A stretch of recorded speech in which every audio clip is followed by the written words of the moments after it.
Star India news मराठीमध्ये आपले स्वागत आहे। पलूस नगर परिषद सार्वत्रिक निवडणूक 2025 वॉर्ड क्रमांक 7 मध्ये महाविकास आघाडीचा प्रचाराचा जोरदार धडाका।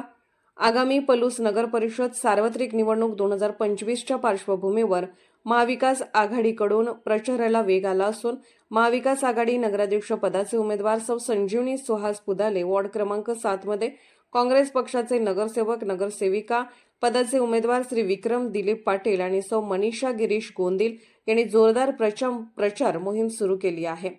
उमेदवारांच्या समर्थनार्थ कार्यकर्त्यांचा मोठा उत्साह पाहायला मिळत आहे। घराघरातून भेटीगाठी घेत मतदारांशी संवाद साधत विकास कामांची माहिती दिली जात आहे। स्थानिक समस्या, रस्ते, पाणीपुरवठा, स्वच्छता यांसारख्या प्रश्नांवर ठोस उपाययोजना करण्याचे आश्वासन दोन्ही उमेदवारांनी मतदारांना दिले। वॉर्डातील नागरिकांकडून हा विकास आघाडीच्या प्रचार मोहिमेचे स्वागत होत असून विकास आणि उमेदवारांच्या समर्थनार्थ कार्यकर्त्यांचा मोठा उत्साह पाहायला मिळत आहे। घराघरातून भेटीगाठी घेत मतदारांशी संवाद साधत विकास कामांची माहिती दिली जात आहे। स्थानिक समस्या, रस्ते, पाणीपुरवठा, स्वच्छता यासारख्या प्रश्नांवर ठोस उपाययोजना करण्याचे आश्वासन दोन्ही उमेदवारांनी मतदारांना दिले। वॉर्डातील नागरिकांकडूनही महाविकास आघाडीच्या प्रचार मोहिमेचे स्वागत होत असून विकास आणि पारदर्शक प्रशासन यावर भर देणारे हे उमेदवार चांगली लढत देतील अशी अपेक्षा व्यक्त होत आहे। महाविकास आघाडीच्या पदाधिकारी व कार्यकर्त्यांच्या उपस्थितीत प्रचार मोहीम अधिक जोमाने राबवण्यात येत असून निवडणुकीत चांगला प्रतिसाद मिळेल असा विश्वास व्यक्त केला जात आहे। यावेळी माजी जिल्हा परिषद सदस्य स्वाती विक्रम पाटील व नगरसेविका पदाचे उमेदवार सौ मनीषा गिरीश गोंदिले यांची मुलाखत पाहूया। स्टार इंडिया न्यूज मराठीला सबस्क्राइब करा, लाईक करा, शेअर करा, कमेंट करा। मुख्य संपादक Prakash Londhe, Star India news Marathi. बाकीच्या ज्या योजना आहेत सरकारच्या त्या सगळ्या पूर्णपणे पार पडलेल्या आहेत। ज्या शासकीय योजना आहेत त्या लोकांच्या पर्यंत पोहोचवणं, महिलांच्यासाठी बचत गट आणि जे काही महिला सक्षमीकरणासाठी ज्या महिलांना करता येईल ते करणार। अधिकृत उमेदवार आहेत। त्याचबरोबर मनीषा गिरीश गोंदिल याही प्रभाग 7 मधून उमेदवार आहेत व नगराध्यक्ष पदासाठी संजीवनी पुदाले ही आहेत। तर आम्ही याआधीही पंचायत समिती असेल, जिल्हा परिषद असेल किंवा नगरपालिका आमच्या इथं 2016ला स्थापन झाली तेव्हापासून बरीच कामं केलेली आहेत। वीज असेल, पाणी असेल, गटारी, रस्ते ह्या अशा उत्कृष्ट जी कामं आम्ही केली ती आम्ही आमचे नेते माननीय बाळासाहेब यांच्या नेतृत्वाखाली, यांच्या मार्गदर्शनाखाली केली। आणि स्वर्गीय डॉक्टर पतंगरावजी कदम साहेबांनी ज्या प्रकारे पलूस आणि कडेगावचा विकास केलेला आहे त्याचप्रमाणे आम्ही सगळे त्यांचे सेवक त्याच उमेदीनं, त्याच उत्साहानं हा सगळा विकास करण्याचा पुरेपूर प्रयत्न करणार आहोत। आम्हाला याआधी कामाचा अनुभव आहे, तर अनुभवी लोकांना निवडून दिल्यावरच उत्कृष्ट असं काम करता येणार आहे। का तर अनुभवी लोक नसतील तर ते शिकत बसणार, ह्यातच 5 वर्ष निघून जातील। खरं तर आमच्या इथे आता स्मारक आहे, तर त्या स्मारकाजवळ एक तळ आहे, त्या तळ्याचं सुशोभीकरण करणं, त्याचबरोबर तिथं बोटिंग असेल किंवा इतर ज्या सुविधा, कारण पलूसमध्ये बघायला गेलं तर वृद्धांना बसायसाठी असेल किंवा इतर लहान मुलं असतील, बाग बगीचा असं काहीच नाही आहे। तर तो एक इथं दुसरा पक्ष कुठला येऊच शकत नाही, कारण तसं विश्वजित साहेबांचं, तसंच स्वर्गीय पतंगराव कदमांचं कामच तसं एक नंबर आहे। आणि आमच्या पलूसचा विकास फक्त आणि फक्त म्हटलं तर विश्वजित कदम साहेबांमुळेच झालेला आहे। आणि आमचं पहिल्यापासून आम्ही म्हणजे मीच असं नाही तर आमचं पलूस सगळं फक्त आणि फक्त काँग्रेसच्या पार्टीशीच आहे असं मला वाटतं। आणि त्याचबरोबर उभे राहिलेले नगरसेवक पदासाठी उभा राहिलेले विक्रमप्पा पाटील असतील, त्यांचं मागच्या वेळेला पण तेच होते नगरसेवक, तर ते असं व्यक्तिमत्व आहे की धडाडीचं व्यक्तिमत्व आहे। ते रात्री अपरात्री कधीही कुठलंही गोर गरीब असू, कुठल्याही जातीचा असू, कुठलंही काय असू, ते नेहमी त्यांच्यासाठी उभे राहिलेले आहेत।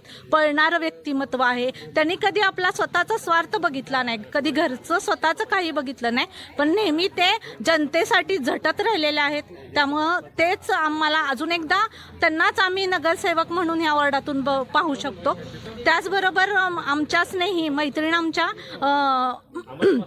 मनीषा गिरीश गोंदील ह्यांचं पण कसं आहे, पहिल्यापासून ह्यांच्या पण घराण्याचा वारसा आहे की ह्यांचे पण मोहनदाजी होते, ह्यांचे सासरे ते पहिल्यापासून आपल्या राजकारणात आहेत, हिरिरीने भाग घेतात. त्याच्याबरोबर आत्ता मनीषाताईंचे मिस्टर जे आहेत गिरीश काका गोंदील हे सुद्धा भरपूर हिरिरीने प्रत्येक वेळी विश्वजित कदम साहेबांबरोबर कार्यरत आहेत. त्यांच्या आता सौ मनीषा गिरीश गोंदील ह्या त्यांच्या पत्नी उभारलेल्या आहेत, तरी त्याही अशा धाडशी आहेत, त्यांनाही काम करायची भरपूर इच्छा आहे आणि त्यांचं कुटुंबही पहिल्यापासून निस्वार्थीपणे ह्या राजकारणात भाग घेतं, सगळ्यांना मदत करतात.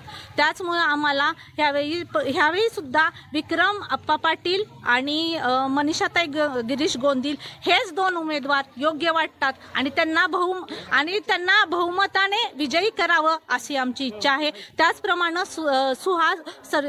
संजीवनी सुहास पुदाले ह्या सुद्धा खूप नम्र आहेत, ह्यांनी सुद्धा भरपूर कामं केलेली आहेत, त्यांच्या शाळा आहेत, त्यांच्या बँका वगैरे आहेत, यातून सुद्धा ते भरपूर गरजूंना मदत करतात. त्यामुळे आम्हाला त्या नगराध्यक्षपदासाठी आम्ही त्यांना बघू इच्छितो. तरी परत एकदा सांगते की हातालाच मत द्या, काँग्रेस विजयी करा. आमचे विक्रमप्पा पाटील आणि मनीषाताई गोंदील हे 100% यायलाच पाहिजेत, कारण आप्पांसारखा धडाडीचा नेता आम्ही बघितलेला नाही. त्यामुळं परत एकदा सांगते की विक्रमप्पा पाटील आणि मनीषाताई गोंदील आणि नगराध्यक्षासाठी सुहासिनी पुदाले यांना प्रचंड बहुमताने विजयी करा हीच आमची. मी अनुराधा धैर्यशील पवार, माझं PhD केमिस्ट्रीमधून कंप्लीट आहे, मी लेक्चरर आहे आणि मी एक सुशिक्षित नागरिक म्हणून या वार्डात बघते की पलूसचा विकास, सर्वांगीण विकास जो होतोय हा फक्त बाळासाहेबांच्याच म्हणजेच डॉक्टर विश्वजित पतंगराव कदम यांच्या मार्गदर्शनाखाली अतिशय चांगल्या पद्धतीनं चालू आहे. मागची जी नगरपालिकेची निवडणूक होती ती सत्ता काँग्रेसचीच होती आणि काँग्रेसच्या सर्व नगरसेवक आणि नगराध्यक्षांनी खूप छान पद्धतीनं काम केले. कारण प्रत्येक आमच्या वार्डामध्ये अंगणवाड्या आहेत, आशा सेविका आहेत, कर्मचारी आहेत. प्रत्येक शासकीय योजनेची जी माहिती आहे आमच्या घरोघरी येते. पाणी पुरवठा अतिशय व्यवस्थित होतो, स्वच्छ असणारं असं पाणी, पिण्यायोग्य पाणी दररोज आम्हाला पुरवठा होतोच आहे त्याचा. आणि त्याचबरोबर इथं शाळांच्या ज्या सोयीसुविधा आहेत त्या होत आहेत आणि त्यांनी आत्तापर्यंत केलेलं काम अगदीच वाखाणण्यासारखं आहे आणि सगळ्यांनी चांगल्या पद्धतीनं काम केलं. आत्ता जे आमचे 2 उमेदवार आहेत मनीषाताई गोंदील आणि विक्रमप्पा पाटील आणि नगराध्यक्षपदाच्या उमेदवार आहेत संजीवनीताई पुदाले, हे तिन्ही उमेदवार अतिशय सक्षम आहेत, सुशिक्षित आहेत आणि सर्वसामान्यांना बरोबर घेऊन जाणारे आहेत. आणि सगळ्यात महत्त्वाचं की हे सगळे उमेदवार आम्हाला खूप जवळचे वाटतात, कारण आम्ही कुठलीच दमा म्हणजे की बाबा त्यांच्यापर्यंत कसं पोचू हा आम्हाला कुठलाच मध्ये संकोच वाटत नाही. कारण प्रत्येक सर्वसामान्य, माझंच असं नाही, प्रत्येक सर्वसामान्य नागरिक हा रात्री अपरात्री त्यांना केव्हाही फोन करू शकतो, आपल्या अडचणी सांगू शकतो. आणि वैद्यकीय सेवांच्या बाबतीत तर कदम कुटुंबियांचा हात कोणच धरू शकत नाही, कारण रात्री बेअपरात्री किंवा आपल्या कोविडसारख्या काळामध्ये ज्यावेळी सर्वसामान्य लोक खूप त्रासलेली होती, साधारणतः त्यांच्याकडे पैसे पण नव्हते आणि आरोग्याच्या सुविधांसाठी सुद्धा त्यांना खूप विचार करावा लागत होता. त्यावेळी फक्त एक फोन आमच्या वार्डातल्या कुठल्याही नगरसेवकांना केला तर ते व्यवस्थित त्यांच्यासाठी कॉट किंवा हॉस्पिटलची सुविधा उपलब्ध करून देत होते. आणि त्यांना सगळ्या सोयीसुविधा अगदी कोविडच्या काळात स्वतः आम्ही क्वारंटाईन होतो त्यावेळी सुद्धा सगळे स्वतः घराच्या बाहेर येऊन उभारून आमची चौकशी करून गेले. त्यामुळे प्रत्येक नागरिकांना दिलासा देण्याचं काम ह्या नगरसेवकांनी आधीही केलेलं आहे आणि इथून पुढेही ते करतील. त्यामुळे आमच्या सर्वांचा साथ आणि सगळ्यांची मतं ही काँग्रेस पक्षालाच असतील आणि काँग्रेस पक्षाचाच उमेदवार किंवा नगराध्यक्ष आणि सर्व सत्ता ही काँग्रेस पक्षाचीच येणार. त्याबद्दल आमच्या सगळ्यांची साथ आहे त्यासाठी. आणि त्यांच्याकडून थोड्याशा अपेक्षा आहेत एक नागरिक म्हणून की आम्हाला निशाताई म्हटल्याच होत्या की सेल्फ डिफेन्ससाठी व्यायामासारखे प्रकार, पण व्यायामाबरोबरच आम्हाला वाचनालयाची सुद्धा थोडीशी गरज आहे. ऑनलाईन आणि डिजिटलच्या म्हणजे जमान्यामध्ये आता मुलं व्यसनाधीन झालेली आहेत, मोबाईलचं व्यसन त्यांना थोडक्यात लागले आणि लहान मुलांसाठी आम्हाला ते व्यसन दूर करण्यासाठी थोडेसे उपक्रम, लहान मुलांसाठी, त्याचप्रमाणे तरुणांसाठी वेगळे उपक्रम आणि महिलांसाठी वेगळे उपक्रम असे 3 टप्प्यात आम्हाला राबवायचे आहेत. आणि त्याचबरोबर वृद्धांसाठी सुद्धा, आणि त्यांच्यासाठी काहीतरी सोयी सुविधा असाव्यात किंवा महिन्यातून एक कार्यक्रम त्यांच्यासाठी असावा, त्यांचं प्रबोधन व्हावं. आपलं जी कौटुंबिक भारताची जी आपली समाजरचना कुटुंबावरती आहे ती कुटुंब व्यवस्था व्यवस्थित टिकून राहावी आणि त्यासाठी सुद्धा एक सामाजिक प्रबोधन करावे. आणि त्यासाठी त्यांनी आमच्या म्हणजे सगळ्यांचंच प्रबोधन करावं आणि त्या सगळ्यांचा सर्वांगीण विकास व्हावा ह्यासाठी कार्यक्रम राबवावेत ही अपेक्षा. प्रत्येक वर्ष झालं काँग्रेसचा क्रियाशील सदस्य आहे. मी स्वतः माननीय डॉक्टर पतंगराव कदम साहेब यांचा कार्यकर्ता म्हणून सुद्धा 10-15 वर्ष काम केलेलं आहे. आता सध्या आम्ही विश्वजित उर्फ बाळासाहेब कदम यांच्यासोबत राहून त्यांचे हात बळकट करण्याचं काम करत आहे. आणि बाळासाहेब विश्वजित कदम हे होतकरू आहेत, धडाडीचे आहेत आणि त्यांच्या मार्गदर्शनाखाली आमचा पलूस कडेगाव मतदारसंघ चांगल्या पद्धतीनं विकसित होत चाललेला आहे. आणि आता सध्याही आमच्या पलूसची नगर परिषदेचे 2025चे इलेक्शन लागलेलं आहे. मागच्या पंचवार्षिकमध्ये आमच्या पलूस नगर परिषदेची सत्ता काँग्रेसचीच होती. म्हणजे पलूस हे आमचे काँग्रेसचा बालेकिल्ला आहे आणि ह्या पलूसमध्ये ह्यावेळी सुद्धा काँग्रेसचीच सत्ता इथं येणार आहे. काँग्रेसचाच उमेदवार इथं निवडून येणार आहे. मागच्या वेळी सुद्धा एकतर्फी निवडणूक झाल्यासारखं एकतर्फी काँग्रेसचेच मतदार इथं उमेदवार सगळे निवडून आलेले आहेत. यावर्षी सुद्धा बहुसंख्य आमचे काँग्रेसचे इथं उमेदवार निवडून येतील. आता ह्याच्यामध्ये सांगायचं झालं तर आमच्या 7 नंबर वार्डामध्ये मनीषाताई गोंदील ह्या महिला उमेदवार आहेत आणि विक्रम दिलीप पाटील हे जेंट्स उमेदवार आहेत. ही दोन्ही ओपन आहेत आणि ह्या दोघांनी विक्रम पाटील हे मागच्या पंचवार्षिकला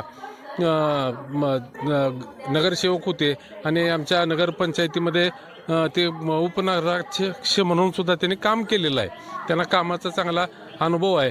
आणि मनीषाताई गोंदील यांचे पती गिरीश काका गोंदील हे सुद्धा गेली 15-20 वर्षे झाले ह्या राजकारणामध्ये आहेत. त्यांना सुद्धा कामाचा चांगला अनुभव आहे आणि हे आम्हाला अनुभवी आणि चांगले हे आम्हाला उमेदवार मिळालेले आहेत. आणि हे उमेदवार आणि शिवाय याबरोबर संजीवनी पुदाले हे आमच्या नगराध्यक्षपदाकरता उमेदवारमधून हे केलेले आहेत. संजीवनी पुदाले सुद्धा एक शिक्षिका आहेत, MA BEd आहेत आणि ते एका मोठ्या संस्थेची धुरासुद्धा ते सांभाळत आहेत.